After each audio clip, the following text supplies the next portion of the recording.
గంట 45 నిమిషాలు ప్రతి తెలుగువాడు కూడా ఏదో జరుగుతుంది, మాకు ఏదో మేలు జరుగుతుంది, మా రాష్ట్రానికి ఏదో జరుగుతుంది అని చెప్పేసి టీవీలకు అతుక్కుపోయి ఎదురు చూస్తూ జరిగింది.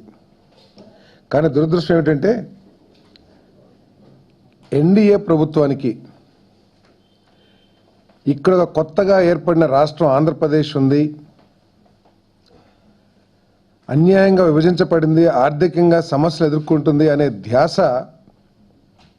ఎన్డీఏ ప్రభుత్వానికి ఉన్నట్లయితే ఈ బడ్జెట్ని చూస్తే కనబడతలా. అందరూ కూడా ఏదో జరిగిద్ది, ఏదో ఒరిగిపోతుంది. ప్రధానమంత్రి గారు చెప్పారు, డిమానిటైజేషన్ ప్రకటించినప్పుడు 60 రోజులు వేచి చూడండి, తర్వాత ఎంత మేలు జరిగిద్దో మీరే చూడండి అని చెప్పేసి ఎన్నో ఆశలు కల్పించాడు. ఈ బడ్జెట్లో పేదవాడికి చాలా మేలు జరిగిద్ది, వ్యవసాయ రంగానికి మేలు జరుగుతుంది, మధ్యతరగతి పేద వర్గాల వారికి మేలు జరుగుతుందని చెప్పేసి ఎంతో ఎదురు చూస్తే అదంతా కూడా ఎడారిలో వయాసిస్ లాగా ఉంది తప్పితే ఎక్కడా కూడా ఏం మేలు జరిగిద్ది అనేది ఎవరికి అర్థం కాకుండా ఈ బడ్జెట్ని ప్రవేశపెట్టడం జరిగింది. ఆర్థిక మంత్రి గారి స్పీచ్ వింటే వ్యవసాయ రంగాన్ని, వ్యవసాయ ఆదాయాన్ని డబుల్ చేస్తాం 5 సంవత్సరాలని చెప్పేసి చెప్తా ఉన్నారు. ఏ విధంగా చేస్తారో మాత్రం దానికి మార్గం చూపించట్లేదు, ఏమీ మాట్లాడలేదు. అందరికీ తెలిసింది ఏంటంటే ఎంఎస్పి ప్రైస్ పెరిగితే కానీ రైతుకు ఆదాయం పెరగదు, లేదు దానికి ఇన్పుట్స్ ఏదైతే ఉంటాయో విత్తనాలు కానివ్వండి, లేకపోతే ఎరువులు కానివ్వండి, దాని మీద బాగా సబ్సిడీలు ఇచ్చి తద్వారా ఆదాయం పెరిగితే పెరుగుతుంది. కానీ ఏమీ చేయకోకుండా, ప్రభుత్వం తరపు నుంచి ఎటువంటి ప్రయత్నం లేకోకుండా ఆదాయాన్ని పెంచుతామంటే ఇది చెవిలో పువ్వు పెట్టినట్టుంది తప్పితే వేరేది కాదని చెప్పేసి మనం చేస్తా ఉన్నాను. ఎన్డీఏ, టీడీపీ, బీజేపీ భాగస్వాములుగా ఉన్న ఎన్డీఏ ప్రభుత్వం అధికారంలోకి వచ్చినప్పటి నుంచి సంవత్సరానికి కేవలం 3% మాత్రమే ఈ ఎంఎస్పి ప్రైస్ పెరుగుతూ ఉంది. మరి ఈ దూరంలో, ఈ మార్గంలో ఏ విధంగా 5 సంవత్సరాల్లో డబుల్ చేస్తారో వ్యవసాయ ఆదాయాన్ని అర్థం కాని పరిస్థితి. ఇంకా చెప్పారు 10 లక్షలు అగ్రికల్చర్కి టార్గెట్ అని చెప్పేసి. గత సంవత్సరం కంటే ఇది కేవలం 10% మాత్రమే. ఒకవేళ చూసినట్లయితే గతంలో ఇచ్చిన 9 లక్షల కోట్లు కూడా చూస్తే అది ఎంతవరకు ఖర్చు అయిందో మన ఆర్థిక మంత్రి గారు స్పష్టం చేయాల. ఆయనకి ఎక్కడెక్కడైతే కావాలో అక్కడల్లా, ఎక్కడెక్కడైతే తన సమర్థించుకోవడానికి అవకాశం ఉందో అక్కడల్లా గతంలో కంటే మేము చేసాము బాగా, గతంలో ఇంతే ఇచ్చారు, ఇప్పుడు మేము ఇంత ఇస్తున్నామని చెప్పేసి చెప్పారు. కానీ ఈ వ్యవసాయానికి ఏం చేసింది మాత్రం చెప్పపోవడం చాలా దురదృష్టకరం అని చెప్పేసి మనం చేస్తాను. నేను రైతుకి పూర్తిగా నిరాశ కలిగించే బడ్జెట్ ఇది. రైతుని కోలుకునే విధంగా మనం చేయూతనివ్వాలని ఆలోచన లేని ప్రభుత్వం బడ్జెట్ ఇదని చెప్పేసి మనం చేస్తాను. కనీసం ఏదో డిమానిటైజేషన్ అయిపోయినాక ఏదైతే ప్రధానమంత్రి గారు చెప్పారో 60 రోజులకి వడ్డీ లేని రుణాలని, అంటే 60 రోజులకే ఈ సంవత్సరానికే, అది తప్పితే ఆర్థిక మంత్రి గారు కనీసం వడ్డీ లేని రుణాలు ఇస్తామని కానీ, లేదా పావలా వడ్డీలు ఇస్తామని కానీ ఇంతకుముందు రాజశేఖర రెడ్డి గారు, ఇంతకుముందు కిరణ్ కుమార్ గారు ఇచ్చినట్లు ఎక్కడా కూడా ఒక్క మాట కూడా చెప్పకపోవటం చాలా దురదృష్టకరం అని చెప్పేసి మనం చేస్తాను నేను. అదేవిధంగా పిఎం ఆవాస్ యోజనకి 15,000 నుంచి 23,000 పెంచారు. నరేగా 38,500 నుంచి 48,000 కోట్లు చేశారు. ఇది ప్రధానంగా ఉపాధి లేని వాళ్ళ కోసం ఉద్దేశించబడిన ప్రాజెక్ట్ అయినా కూడా, ఉపాధి హామీ పథకం అయినా కూడా ఈ రాష్ట్రంలో అయితే దాన్ని కొంతమంది స్వార్థం కోసం ఉపాధి ఉన్నా లేకపోయినా మెషినరీస్ వాడుకునేటట్లు, లేకపోతే సిమెంట్ రోడ్లకి, బిల్డింగ్లకి పూర్తిగా కూడా వాడుకునేట్టు చేస్తుంది. అది దానివల్ల కూడా ఎంత అవుతుందో చూడాలి. ఈ రాష్ట్రంలో ఉపాధి ఎంతవరకు లభిస్తుందో కూడా ఒకసారి ఆలోచన చేయాల్సింది అని నేను భావిస్తా ఉన్నాను. మరి అదేవిధంగా క్యాపిటల్ ఎక్స్పెండిచర్ 3,41,000 కోట్లు అని చెప్పారు ఆర్థిక మంత్రి గారు.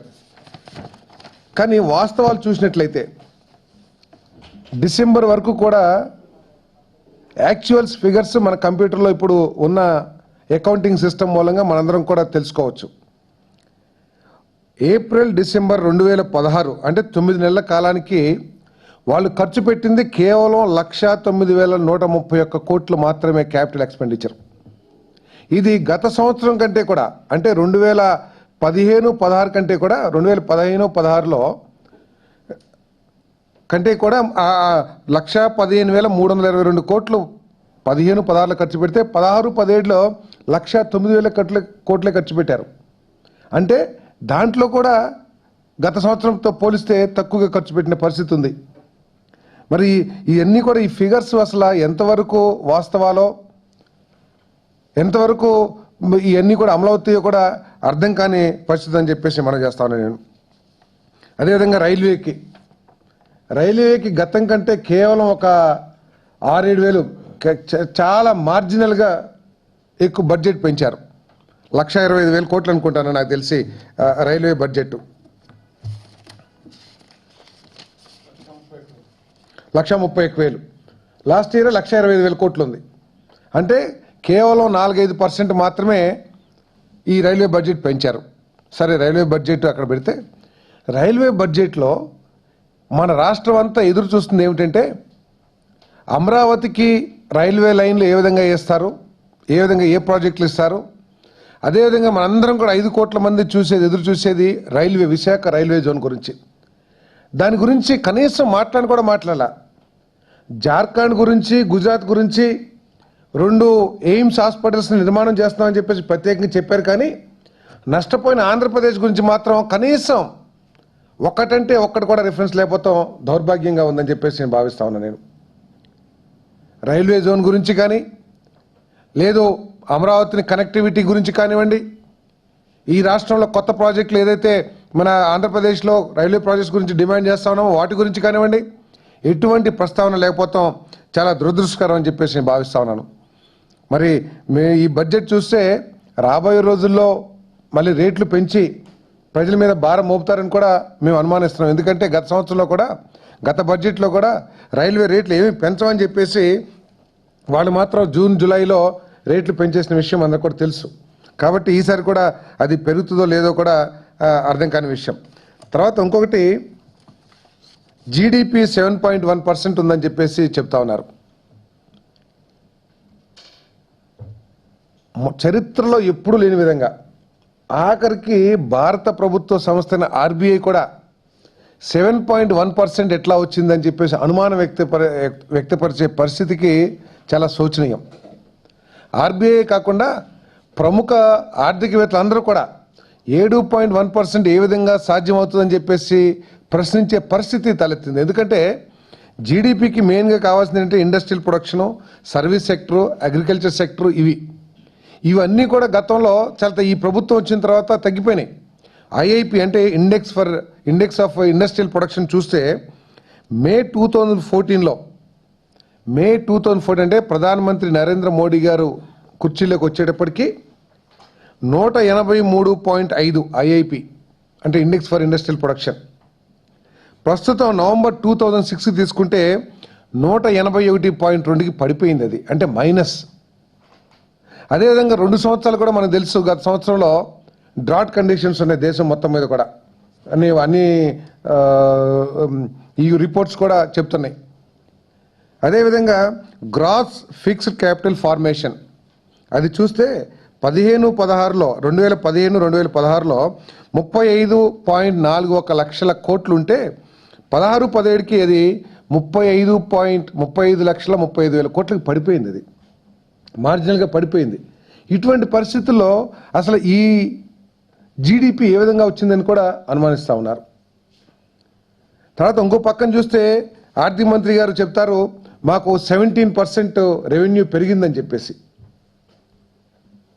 అది ఈ ప్రభుత్వం తీసుకున్న చర్యల మూలంగానో ఈ ప్రభుత్వం యొక్క ఎఫిషియన్సీ మూలంగానో పెరిగిందని చెప్పేసి మాత్రం ఎవరు భావిస్తల్లా. వాళ్ళకి భగవంతుడి దయ మూలంగా వచ్చింది ఏమిటంటే పెట్రోలియం ప్రోడక్ట్స్ తగ్గిపోతాం. కానీ పెట్రోలియం ప్రోడక్ట్స్ రేట్స్ ఆ రోజు దాదాపు $108 ఉన్న బ్యారెల్ ఈరోజు $28, తర్వాత $51 పెరుగుతాం మూలంగా సంవత్సరానికి 4 నుంచి 6 లక్షల కోట్లు ఈ 2.5 సంవత్సరాల్లో ఆదాయం వచ్చింది ఈ ప్రభుత్వానికి. దాని మూలంగా ప్రభుత్వానికి మేలు జరిగింది, మేము కాదనంటలా. కానీ ఆ మేలు ఏదైతే ఉపయోగం జరిగిందో దాన్ని ప్రజలకు చేయటం కానీ లేదా అభివృద్ధి కార్యక్రమాలు చేయడానికి కానీ ఈ ప్రభుత్వం ఎందుకు చేయలేకపోతుందో సమాధానం చెప్పాల్సిన అవసరం కూడా ఉందని చెప్పేసి భావిస్తా ఉన్నాను. ప్రత్యేక హోదా అందరూ ఎదురు చూశారు. రాష్ట్రం మొత్తం ప్రత్యేక హోదా కోసం ఉద్యమించే మూడ్లోకి వెళ్ళిపోయింది, యువత ముఖ్యంగా. దాని గురించి కనీసం ప్రస్తావన కూడా లేదు. దీనికి అసలు తెలుగుదేశం పార్టీయే అడ్డేమని చెప్పేసి మేము భావిస్తూ ఉన్నాం. తెలుగుదేశం పార్టీయే ఉద్దేశంగా ఒకవేళ బీజేపీ ఆలోచించినా ఈ టీడీపీ అడ్డుపడిపోయేటట్టుందేమో అని కూడా అనుమానం వస్తూ ఉంది. ఈరోజు బడ్జెట్లో స్పెషల్ స్టేటస్ గురించి ఏమీ చెప్పలా. మరి ఇండస్ట్రియల్ ప్రొడక్షన్ పడిపోతూ ఉంటే దీన్ని ఏ విధంగా మెరుగుపరుస్తారు, మ్యానుఫ్యాక్చరింగ్ యాక్టివిటీని, ఇండస్ట్రియల్ ప్రొడక్షన్ని? ఇక ప్రభుత్వం తీసుకునే చర్యలు ఏమిటి అనేది స్పష్టం చేయలేదు. దాని మూలంగా యువతకి ఉపాధి అవకాశాలు ఏ విధంగా మెరుగవుతాయో, ఏ విధంగా లాభం జరిగిద్దో అర్థం కాని పరిస్థితి, ఒక దిక్సూచి లేని బడ్జెట్ లాగా ఉందని చెప్పేసి భావిస్తా ఉన్నాను నేను. మరి మన చంద్రబాబు నాయుడు తెలుగుదేశం నాయకులు చాలా చెప్తా ఉన్నారు టీవీలో, బ్రహ్మాండంగా ఉంది బడ్జెట్, బ్రహ్మాండంగా ఉందని చెప్పేసి.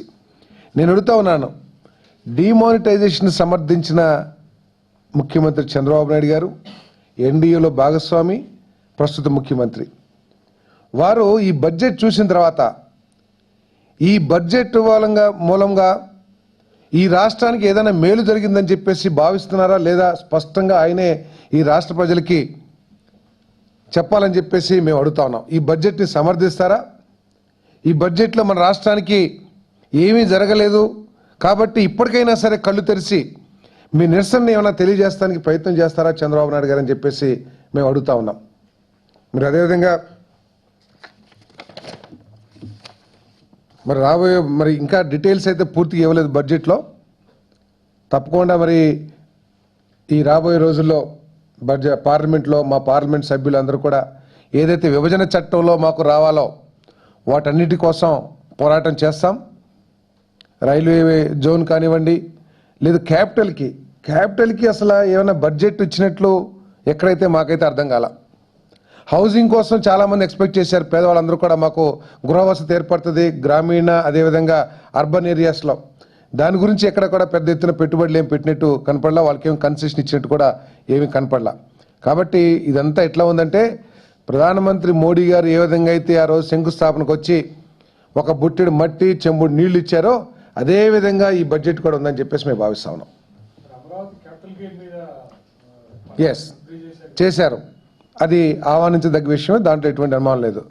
కానీ దాదాపు మన రాష్ట్రంలో 303 కోట్ల ఎకరాల భూములు ఉన్నాయి. దాంట్లో 33,000 మందికి 33,000 ఎకరాలు రైతులు ముందుకొచ్చి మన రాజధానికి ఇవ్వటం జరిగింది.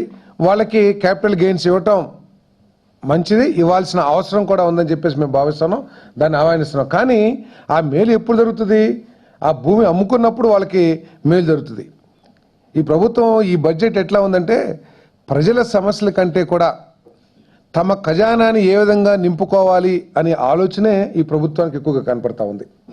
డిమానిటైజేషన్ మూలంగా మేలు జరిగింది, మేము వచ్చిన తర్వాత ఇన్ని లక్షల డైరెక్ట్ ట్యాక్సెస్ అంటే ఇన్కమ్ ట్యాక్స్ కట్టేవాళ్ళు పెరిగారు, 17% పెరిగింది, 34% డిమానిటైజేషన్ మూలంగా పెరిగింది అని చెప్పేసి చెప్పుకున్నారు. కానీ అదే పద్ధతిని ప్రజలకి మేలు చేయటంలో మాత్రం కొరవడిందని చెప్పేసి మేము భావిస్తా ఉన్నాం. మరి ప్రజలకి ట్యాక్సెస్ పెంచితే న్యాయపరంగా చట్టపరంగా ట్యాక్సెస్ పెంచి ఆదాయాన్ని పెంచుకుంటే మంచిదే, కానీ దాని మూలంగా ప్రజలకి మేలు చేసే కార్యక్రమాలు కూడా చేయాలని చెప్పేసి మేము డిమాండ్ చేస్తా ఉన్నాం.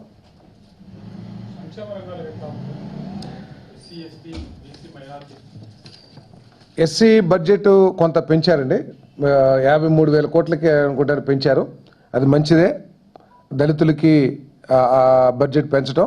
కాకపోతే గత సంవత్సరం ఎంత ఖర్చు పెట్టారో ఆ బడ్జెట్లో, గత సంవత్సరం 38,000 కోట్లు ఎంతో అలొకేషన్ చేశారు, అది ఎంత ఖర్చు పెట్టారు అనే దాని మీద దీని మూలంగా ఎంత మేలు జరుగుతుందని చెప్పేసి ఎస్టిమేషన్ చేస్తానికి అవకాశం ఉంది. కానీ మైనార్టీస్కి ఎస్సీ ఎస్టీలకి పెంచాల్సిన అవసరం ఉంది, దాంట్లో ఎటువంటి అనుమానం లేదు. ఇంకోటి ఏంటంటే దీంట్లో జిఎస్టీ గురించి ఏమీ స్పష్టత లేదు. ఎందుకంటే ఇప్పటి వరకు జిఎస్టీ కౌన్సిల్ ఏదైతే ఉందో జిఎస్టీ రేట్లు సంబంధించి స్లాబ్స్ ట్యాక్స్ రేట్స్ ఇప్పటి వరకు కూడా ఫైనలైజ్ చేయలేదు. తర్వాత state and central distribution, GST ఆదాయాన్ని ఏ విధంగా పంచుకోవాలనే దాని మీద ఇప్పుడు దాకా పాలసీ కూడా ఇవ్వకపోవటం మూలంగా రాబోయే రోజుల్లో ఈ బడ్జెట్ ఫిగర్స్ అన్నీ కూడా మారిపోయే అవకాశాలు కూడా ఉంటాయేమని చెప్పేసి నేను భావిస్తా ఉన్నాను. నేను మైక్రో ఇరిగేషన్ కు దేశమంతా కలిపి 5,000 కోట్లు ఇచ్చారు. అంటే దేనికి సరిపోతుందండి దేశమంతా 5,000 కోట్ల రూపాయలు? అవన్నీ ఏంటంటే కంటి తుడుపు చర్యలాగానే కనపడుతుంది తప్పితే ఈ ప్రభుత్వానికి వ్యవసాయ రంగానికి మేలు చేయాలనే ఆలోచన ఎక్కడా లేదు. ఇంకోటి మేలు ఏంటంటే ఈ ఒక స్లాబ్కి ఇన్కమ్ ట్యాక్స్ 2.5 లక్షల నుంచి 5 లక్షల వరకు ట్యాక్స్ లేకుండా చేశారు. అదొకటి. కార్పొరేట్ ట్యాక్స్కి 5%. అంటే ఈ బడ్జెట్లో ప్రజలు ఆశించింది చాలా ఎక్కువగా ఉంటే ప్రభుత్వం ఇచ్చింది మాత్రం చాలా తక్కువగా ఉందని చెప్పేసి ప్రజలందరూ కూడా భావించే పరిస్థితులు ఉన్నాయి.